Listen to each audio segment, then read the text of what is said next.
कराडच्या वेणुताई चव्हाण उपजिल्हा रुग्णालयातील माता व बालसंगोपन 100 बेड हॉस्पिटल रखडलेले काम तात्काळ सुरू होण्याबाबत प्रहारचे मनोज माळी यांचे जिल्हाधिकाऱ्यांना निवेदन, अन्यथा तीव्र आंदोलनाचा इशारा।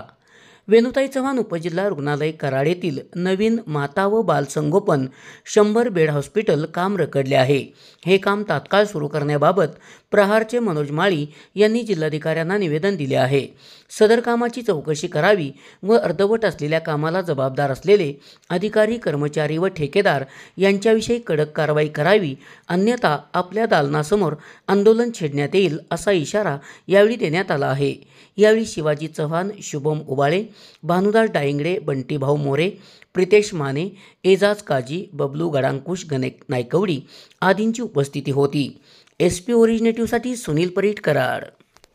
जय शिवराय। आज माननीय जिल्हाधिकारी सातारा यांच्याकडे आपण एक निवेदन घेऊन आलं आहे। विषय आहे उपजिल्हा रुग्णालयामध्ये जे 100 बेडचं हॉस्पिटलसाठी जे काम सुरू आहे त्याबाबत। 100 बेड हे फक्त ज्या डिलिव्हरी विभाग आहे ज्यात राज्यामध्ये नावलौकिक कमावलं आहे। स्वर्गीय वेणुताई यशवंतराव चव्हाण साहेब हे नावाने जे हॉस्पिटल आहे उपजिल्हा रुग्णालय कराड, त्या नावावरून एक नावलौकिक मिळाला आणि त्या राष्ट्रीय आरोग्य अभियानमधून तिथं सिलेक्शन झालं आणि 100 बेडचं हॉस्पिटल आपल्याला मिळालं। जवळजवळ 1 वर्ष होऊन गेलं ते काम सुरू आहे। 400 दिवसामध्ये काम पूर्ण करण्याचं त्यांना एक वर्क ऑर्डर दिली होती। आज 600 दिवस पूर्ण झाले तरी ते काम पूर्ण झालेलं नाही आहे। तर काम बंद असल्याबाबतची एक तक्रार, एक निवेदन आपण माननीय जिल्हाधिकारी साहेबांना दिलेलं आहे।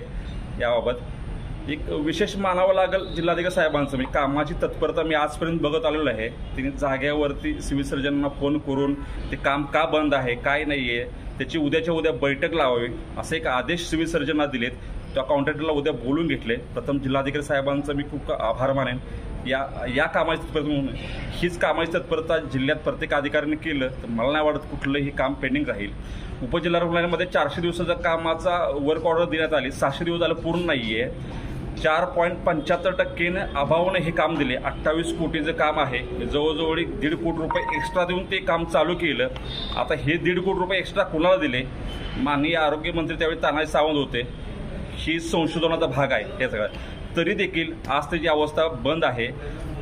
ह्याच्या अगोदर हे जे वर्क ऑर्डर दिली त्या वर्क ऑर्डरमध्ये माननीय ज्यांनी राष्ट्रीय आरोग्य अभियान त्यांनी स्पष्टपणे 5वा मुद्दा असं लिहिलेला आहे, जसं जसं अनुदान मिळेल तसं तुम्हाला आम्हाला पैसे देण्यात येईल, त्यासाठी काम बंद ठेवायचं नाही आहे। तरी पण हे काम बंद ठेवलं, त्याची सखोल चौकशी व्हावी।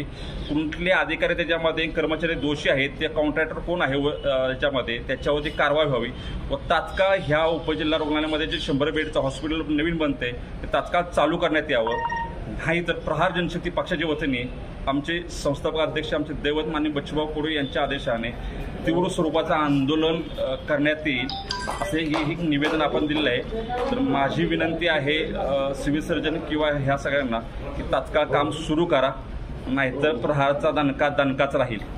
जय महाराष्ट्र।